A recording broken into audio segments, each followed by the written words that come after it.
बिस्मिल्लाहिर्रहमानिर्रहीम। आज हम चैप्टर नंबर 1 जिसका नाम मेजरमेंट्स हैं वो स्टार्ट कर रहे हैं और आज का हमारा टॉपिक है फिजिकल क्वांटिटीज एंड यूनिट्स। इस टॉपिक में हम जो है वो फिजिकल क्वांटिटीज और यूनिट्स के बारे में डिस्कस करेंगे। तो मेरा नाम मोहम्मद तैयब है, मैं आपको फिज़िक्स पढ़ाता हूँ। इस वक्त आप फिज़िक्स PHY 122 कोर्स सुन रहे हैं और physics department of related studies physics government college of technology Rawalpindi से। तो आज हम जो पढ़ेंगे वो कौन कौन से टॉपिक्स हैं वो ज़रा देखते हैं। सबसे पहले हम डेफिनेशन सीखेंगे कि व्हाट इज़ फिज़िक्स। उसके बाद हम सीखेंगे फिजिकल क्वांटिटीज़ क्या होती हैं। उसके बाद टाइप्स ऑफ फिजिकल क्वांटिटीज़ के बारे में सीखेंगे।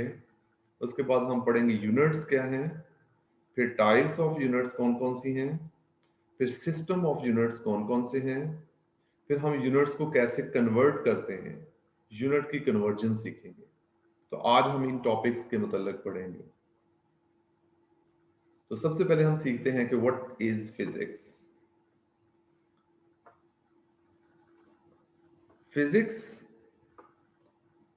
क्या चीज होती है? Physics is the branch of science which deals with the study of matter, energy and their relationship is called physics। क्या मतलब इसका? यानी साइंस की वो ब्रांच जिस पे हम स्टडी करें कि मैटर क्या चीज होती है और एनर्जी क्या चीज होती है, और फिर मैटर और एनर्जी का क्या रिलेशनशिप है, उसे फिजिक्स कहते हैं। दोबारा से देखिए, the branch of science which deals with the study of matter, energy and their relationship is called physics। मतलब कि मैटर क्या है, एनर्जी क्या है और इन दोनों का आपस में क्या ताल्लुक है, उसे फिजिक्स कहते हैं। उसके बाद है फिजिकल क्वांटिटीज। फिजिकल क्वांटिटीज क्या होती हैं? ऐसी क्वांटिटीज जिन्हें हम मेजर कर सकें उन्हें फिजिकल क्वांटिटीज कहते हैं। ऐसी क्वांटिटीज जिन्हें हम मेजर कर सकें उन्हें फिजिकल क्वांटिटीज कहते हैं। क्या डेफिनेशन बन गई? All measurable quantities are called physical quantities. जैसे लेंथ है, लेंथ हम मालूम कर सकते हैं। किसी चीज का मैस मालूम करना हो तो ये भी हम मालूम कर सकते हैं। तो ऐसी क्वांटिटीज जिन्हें मालूम किया जा सके उन्हें फिजिकल क्वांटिटीज कहते हैं। फिजिकल क्वांटिटीज की दो टाइप्स होती हैं, यानी types of physical quantities. There are two types of physical quantities. कौन कौन सी दो टाइप्स हैं? Number 1 base quantities, number 2 derived quantities. अब हम पढ़ेंगे कि बेस क्वांटिटीज क्या होती हैं और डिराइव्ड क्वांटिटीज क्या होती हैं। तो देखिए, base quantities, those physical quantities on the base of other quantities can be expressed are called base quantities। यानी ऐसी क्वांटिटीज जिनकी बुनियाद पर दूसरी क्वांटिटीज को बनाया जा सके उन्हें बेस क्वांटिटीज कहते हैं। जैसे length, mass, time, temperature, amount of substance, intensity of light, electric current. यानी दुनिया में आज तक टोटल जो है वो 7 बेस क्वांटिटीज हैं। इनके नाम भी आपने याद रखने हैं। यानी बेस क्वांटिटीज कौन सी होती हैं? ऐसी क्वांटिटीज जिनकी बुनियाद पर दूसरी क्वांटिटीज बनाई जाएं, वो किसी चीज से मिलकर नहीं बनी बल्कि वो खुद बनी हुई है। तो ऐसी क्वांटिटीज को बेस क्वांटिटीज कहते हैं। और टोटल कितनी बेस क्वांटिटीज हैं? 7। Number 1 length, mass, time, temperature, amount of substance, intensity of light, electric current. तो ये टोटल 7 बेस क्वांटिटीज हैं। इन सब के नाम आपने याद रखने हैं। उसके बाद है डिराइव्ड क्वांटिटीज। डिराइव्ड क्वांटिटीज कौन सी होती हैं? ऐसी क्वांटिटीज जो कि बेस से मिलकर बनी हो उन्हें डिराइव्ड क्वांटिटीज कहते हैं। यानी those physical quantities which are derived from base quantities are called derived quantities। इसकी मिसालें लिखते हैं, एग्जांपल्स लिखते हैं, एरिया, फोर्स, और भी बहुत सारी हो सकती हैं, बस दो से ज्यादा एग्जांपल्स लिखने की जरूरत नहीं है। तो डिराइव्ड क्वांटिटीज ऐसी क्वांटिटीज होती हैं जो बेस से मिलकर बने, उन्हें डिराइव्ड क्वांटिटीज कहते हैं। उसकी दो एग्जांपल, बस दो से ज्यादा एग्जांपल लिखने की जरूरत नहीं है। उसके बाद है यूनिट्स। यूनिट्स क्या होते हैं? जैसे दो भाई हैं या तीन चार बहन भाई हैं, उनके घर वाले उनके नाम रखते हैं। अगर उनके नाम ना रखे जाएं तो क्या होगा? उनकी कोई पहचान नहीं होगी। तो उनकी पहचान के लिए हम उनके नाम रखते हैं। इसी तरह से फिजिक्स के अंदर जो नई चीज बनाई जाती है, जो भी क्वांटिटी बनाई जाती है, उसका कोई नाम दिया जाता है, उस नाम को हम यूनिट कहते हैं। तो यूनिट की डेफिनेशन क्या होगी? The standard of physical quantities are called units. यानी फिजिकल क्वांटिटीज के जो स्टैंडर्ड बना दिया गया है, जो नाम रख दिए गए हैं, उन्हें यूनिट्स कहते हैं। आगे यूनिट्स की दो टाइप्स होती हैं। There are two types of the units. कौन कौन से? Base units and derived units. अब हम वन बाय वन डिस्कस करेंगे कि बेस यूनिट्स क्या हैं और डिराइव्ड यूनिट्स क्या हैं, इनकी डेफिनेशन सीखेंगे। तो बेस यूनिट्स क्या होते हैं? The units of base quantities are called base units. यानी जो बेस क्वांटिटीज के यूनिट्स होंगे उन्हें बेस यूनिट्स कह देंगे। जैसे वो लेंथ हमने पढ़ा था, लेंथ के यूनिट मीटर है। मैथ हमने अभी थोड़ी देर पहले पढ़ा, मैथ जो है ना उसके यूनिट क्या होंगे? किलोग्राम होंगे। यानी जो बेस क्वांटिटीज जितनी भी हैं, उनके जो नाम रखे गए हैं, उनके उनको हम बेस यूनिट्स कहते हैं। उसके बाद है डिराइव्ड यूनिट्स। डिराइव्ड यूनिट्स क्या होंगे? The units of derived quantities are called derived units. यानी जो डिराइव्ड क्वांटिटीज हैं, जो उनके यूनिट्स होते हैं, उन्हें डिराइव्ड यूनिट्स कहते हैं। फॉर एग्जांपल, न्यूटन, मीटर पर सेकंड, ये सारी की सारी डिराइव्ड यूनिट्स हैं।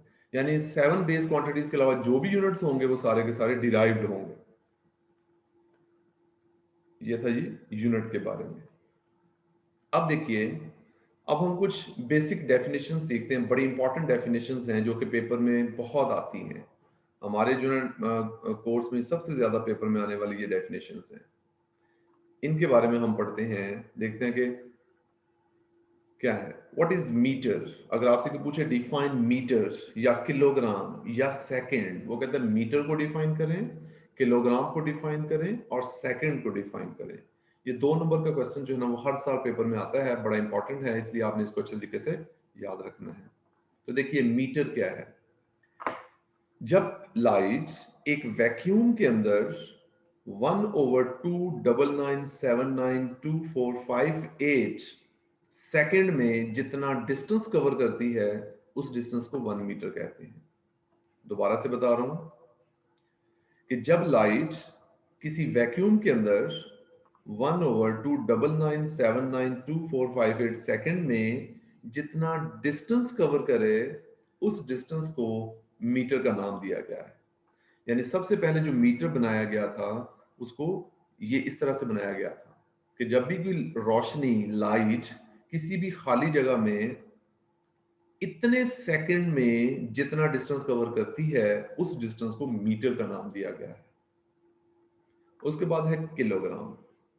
किलोग्राम क्या है? किलोग्राम, देखिए बड़ी इंपॉर्टेंट डेफिनेशन है। 1960 में पेरिस में एक कंपनी है जिसका नाम है International Bureau of Weights and Measures. ये एक कंपनी है, ये पेरिस में है। इस कंपनी ने सबसे पहले प्लाटिनियम इरिडियम के कुछ सिलेंडर्स बनाए थे। उन सिलेंडर का जो मैस था, उसको किलोग्राम का नाम दिया गया है। जैसे अभी भी आजकल हम किसी शॉप पे जाते हैं, कोई कहते हैं हमें है ना कोई चीज खरीदनी हो, जैसे सपोज शुगर खरीदनी हो, 2 किलो शुगर दे दें जी। तो 2 किलो जो है ना, वो उसको मेजर करने के लिए आपने देखा होगा एक वेट जो है ना, वो है ना तराजू को एक साइड पे रखते हैं, दूसरी साइड पे आपको जो है ना वो 2 किलो चीनी जो है ना वो रख के उसको मेजर कर लेते हैं। वो जो वेट हमने रखा है ना, उस वेट को सबसे पहले International Bureau of Weight and Measure company ने प्लाटिनियम इरिडियम के सिलेंडर्स की शेप का बनाया था, और फिर कह दिया था कि इसका जितना वेट है, इस वेट को किलोग्राम का नाम दिया गया है।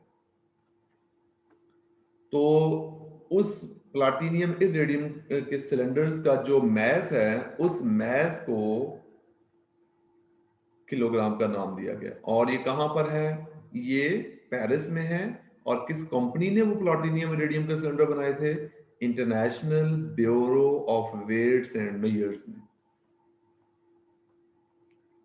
उसके बाद है सेकंड। अब हम पढ़ेंगे कि व्हाट इज सेकंड। सेकंड क्या है? Important definition, it is defined as 1 over 86400 times of a mean solar day। क्या मतलब इसका? कि जब एक नॉर्मल दिन होता है, जिस दिन सूरज सही तरह से रोशनी दे रहा हो, वो इतने टाइम पे जितनी हमें रोशनी देगा, 1/86400 टाइम्स में जितनी हमें वो लाइट देगा, उस टाइम को सेकंड का नाम दिया गया है। मैं दोबारा से बता रहा हूं, 1/86400 टाइम्स में जब कोई solar day, mean solar day हमें लाइट दे रहा है, जितने टाइम के लिए वो हमें दे रहा है, या इतने टाइम के लिए जो हमें रोशनी मिल रही है, उस टाइम को सेकंड का नाम दिया गया है। इन तीनों डेफिनेशन में से 2 नंबर पेपर में लाजमी आने हैं। वो तीनों भी डिफाइन करने के लिए कह सकते हैं, आपको 2 भी कह सकते हैं। तो आप जो है वो इसको अच्छे तरीके से इन तीनों डेफिनेशंस को याद करेंगे। और नेक्स्ट क्लास में मैं ये जितने भी टॉपिक्स मैं आज पढ़ा रहा हूं, ये सारे के सारे मैं आप लोगों से टेस्ट लूंगा। नेक्स्ट देखिए, सिस्टम ऑफ यूनिट्स। अब यूनिट्स के कितने सिस्टम्स हैं? यूनिट्स के 4 सिस्टम्स हैं। There are 4 system of units. Number 1 MKS system, number 2 CGS system, number 3 FPS system, number 4 SI system. दोबारा से बता रहा हूं, यूनिट्स के कितने सिस्टम हैं? यूनिट के 4 सिस्टम्स हैं। Number 1 MKS system, number 2 CGS system, number 3 FPS system and number 4 SI system. अब हम ये चारों सिस्टम के बारे में वन बाय वन डिस्कस करेंगे। तो सबसे पहले देखिए MKS सिस्टम। M से बनता है मीटर, K से बनता है किलोग्राम, S से बनता है सेकंड। ऐसा सिस्टम जिसमें लेंथ के यूनिट मीटर हो, मैस के यूनिट किलोग्राम हो और टाइम के यूनिट सेकंड हो, उस सिस्टम को MKS सिस्टम कहते हैं। इसकी डेफिनेशन देखिए, in this system the unit of length are metre, mass kilogram, time second is called MKS system. यानी ऐसा सिस्टम जिसमें लेंथ के यूनिट मीटर हो, मैस के यूनिट किलोग्राम हो, टाइम के यूनिट सेकंड हो, उसको MKS सिस्टम बोलते हैं। देखिए MKS इधर से बना है, M मीटर का M लिया, किलोग्राम का K लिया और सेकंड का S लिया, उसको कैपिटल लेटर से रिप्रेजेंट कर दिया। ये देखिए, इसको MKS सिस्टम कह देते हैं। उसके बाद दूसरा सिस्टम है CGS सिस्टम। देखिए, जिसमें लेंथ के यूनिट सेंटीमीटर हो, देखिए C से सेंटीमीटर, और मैस के यूनिट ग्राम हो, तो यहाँ G है, G फॉर ग्राम।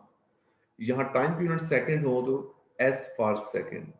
तो ऐसा सिस्टम जिसमें लेंथ के यूनिट सेंटीमीटर, मैस के यूनिट ग्राम, टाइम के यूनिट सेकंड हो, उस सिस्टम को CGS सिस्टम कहते हैं।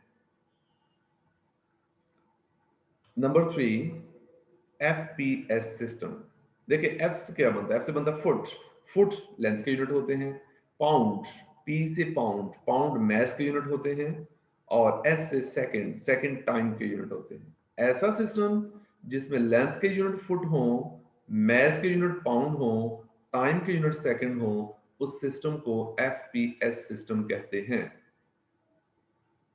नंबर 4 SI सिस्टम, इसको बोलते हैं सिस्टम इंटरनेशनल।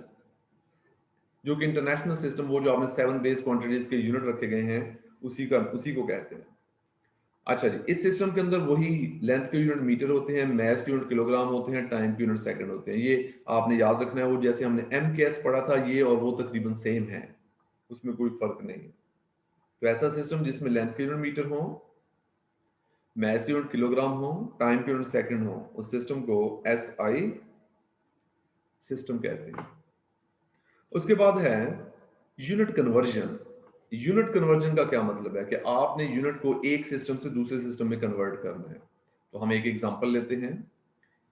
देखिए, एग्जांपल क्या है कि कन्वर्ट 25 मीटर पर सेकंड इनटू किलोग्राम पर आवर्स, यानी 25 मीटर पर सेकंड को किलोमीटर पर आवर में कन्वर्ट करके दिखाएं जी, वो कहते हैं। ये पेपर में 2 नंबर का शॉर्ट क्वेश्चन आता है, तो देखिए इसको कन्वर्ट करके देख लेते हैं। सपोज आपने यही वैल्यू जो है ना वो यहां से ले ली 25 मीटर पर सेकंड, ये जो आपने गिवन था उसको एज इट इज लिख दिया 25 मीटर पर सेकंड। अब देखिए इसको कैसे आपने मीटर के बनाने हैं किलोमीटर, तो हमें किलो कहते हैं 1000 को, तो इसका मतलब हमें 25 को 1000 से मल्टीप्लाई करना पड़ेगा। अपनी तरफ से तो मल्टीप्लाई नहीं कर सकते, जो मल्टीप्लाई करेंगे वही डिवाइड भी कर देंगे। तो आपने 25 के साथ 1000 से मल्टीप्लाई किया और 1000 से डिवाइड कर दिया, तो ये जो मीटर है इसकी जगह आपने किलोमीटर बना बना रहे हैं। अब ये देखिए ये सेकंड्स हैं नीचे, इस सेकंड के बनाने हैं यहाँ आवर्स, घंटे बनाने हैं। तो एक सेकंड में कितने घंटे होते हैं, तो एक सेकंड में तो पहले आप लिखेंगे 1/60 मिनट होते हैं, फिर से 60 मिनट से डिवाइड डिवाइड कर देंगे तो मिनट के फिर आवर्स बन लेंगे, क्योंकि एक मिनट में 60 सेकंड होते हैं और एक घंटे में 60 मिनट्स होते हैं। तो आपने इस s की जगह क्या कर देना है 1/60 मल्टीप्लाई बाय 60।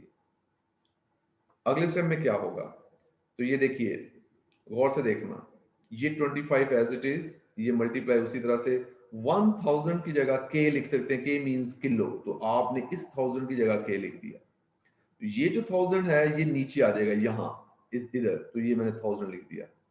उसके बाद ये 60 मल्टीप्लाई बाय 60 ये 3600 बन जाता है। तो ये जब हम इसको इससे मल्टीप्लाई करेंगे तो 1 ओवर कर गया, तो ये ऊपर चला जाएगा, यहाँ k के साथ मल्टीप्लाई हो जाएगा या 1000 के साथ ऊपर चला जाएगा। तो ये देखिए 3600 को ऊपर मल्टीप्लाई कर दिया। अगले स्टेप में ये दो जीरो से दो जीरो कैंसिल करेंगे, फिर इसको कैलकुलेटर से मल्टीप्लाई करेंगे, तो इसका जो आंसर आ जाएगा वो 90 किलो मीटर पर आवर्स बन जाएंगे, क्योंकि हमने सेकंड के आवर्स बना दिए, तो इसलिए मैंने 7 से यूनिट नहीं लिखे, एंड पे जाके एक ही दफा लिख दिए।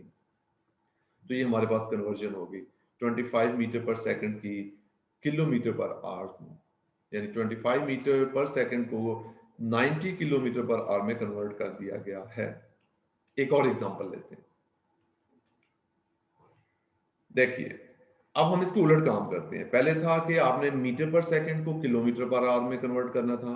अब एक और एग्जांपल ये है कि किलोमीटर पर आवर को मीटर पर सेकंड बनाएं, तो इसको हम कैसे कन्वर्ट करेंगे, देखिए ये 72 किलोमीटर पर आवर है, ये पर आवर को हम ऊपर जाकर लिखेंगे तो -1 होता, ना भी लिखें तो अब नीचे भी लिख दें, कोई इशू नहीं है। देखिए किलो को खत्म करना, मीटर लाना है, तो 72 इस ये जो किलोमीटर साथ लिखा हुआ था इसको आप खत्म करना चाहते हैं, ये एज इट इज यही वाले यूनिट मैंने इधर लिखे हुए हैं समझाने के लिए, ना भी लिखें तो कोई मसला नहीं है। तो देखिए किलो को खत्म करना है, तो किलो को खत्म करने के लिए 1000 लिखना पड़ेगा, तो उसकी जगह 1000 लिख दिया, डिवाइडेड बाय नीचे आवर्स हैं, ये आवर्स हैं। पहले आपने जो सेकंड को आवर्स में कन्वर्ट किया था तो 1/3600 किया था, अब आपने आवर्स के सेकंड बनाने हैं तो आप 3600 से इधर मल्टीप्लाई कर देंगे बस। ये बाकी ये लिखने की जरूरत नहीं है, मैं वैसे आपको समझाने के लिए यहाँ लिखी हुई है। जस्ट आपने क्या करना है 72 kilometre per hour 72 multiply by 1000 divided by 3600, बस। उसके बाद आप इसको सॉल्व करें में जो भी आंसर आ जाएगा वो आपका मीटर पर सेकंड में होगा। ये थी यूनिट कन्वर्जन, दो एग्जांपल्स मैंने आपको करवा दी हैं, इसको आपने अच्छे तरीके से करना है और अपनी कॉपियों पे लिखना भी है। थैंक यू सो मच, आज का हमारा यही टॉपिक था। और ये जो मैंने आज आपको टॉपिक पढ़ाया है इसको मैंने अपने YouTube चैनल पे अभी थोड़ी देर में अपलोड कर दूंगा और आपको उसका लिंक भी शेयर कर दूंगा। आप लोग जो है ना ये वीडियो वहां पर देखें जाके, और जो स्टूडेंट्स नहीं आए उनके साथ भी शेयर करें, और फिर इस YouTube के चैनल को सब्सक्राइब भी करें, लाइक भी करें। Thank you so much. अगर किसी स्टूडेंट का कोई क्वेश्चन हो तो वो सर क्वेश्चन अटेंडेंस लगा पूछ दी, सकता है। एक मिनट। अटेंडेंस